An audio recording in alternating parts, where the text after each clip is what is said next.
చూడండి వాళ్ళకి ఎంత కష్టం వచ్చిందండి. వాళ్ళ దేహాలు ఏమైపోతే కొద్దిగా అయితే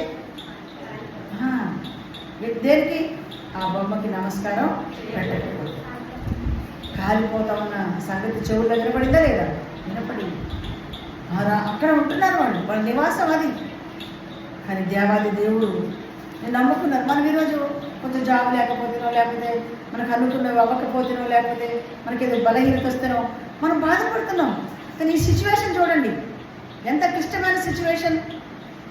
ఎటువంటి పరిస్థితులు మనకు ఎదురైనప్పటికీ మనం చాలా ధైర్యంగా ఉండకపోతే మనం నరకానికి వెళ్ళిపోతాం. తెలుసా?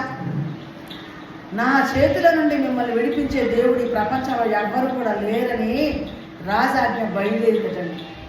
అప్పుడు 16వ వచనంలో ఏమంటుండే ఆయన? శద్రకు మేషకును ఆ ముగ్గురు కలిసండి. ముగ్గురు కలిసి ఎవరితో మాట్లాడుతున్నారండి? రాజుతో మాట్లాడుతున్నారు. దేవునికి స్తోత్రం చెప్పండి. హల్లెలూయా. రాజు అరే నిన్ను చంపేస్తారా బాబు అంటుంటే ఇంకా ఆయనకు ఆన్సర్ చెప్పడానికి ప్రయత్నం చేస్తున్నారు. ఆయనతో మాట్లాడడానికి ధైర్యం కలిగి ఉన్నారు.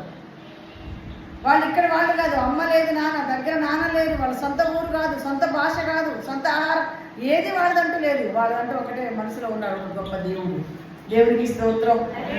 ఆ ముగ్గురు కలిసి రాజు ముందుకు వచ్చి ఏమంటున్నారు?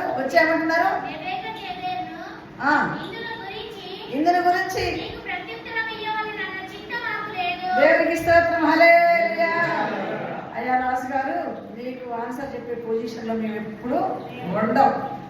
మా ఊపిరి పోయినా సరే మేము మారం. హల్లెలూయా. నీకు జవాబు చెప్పాల్సిన అవసరం మాకు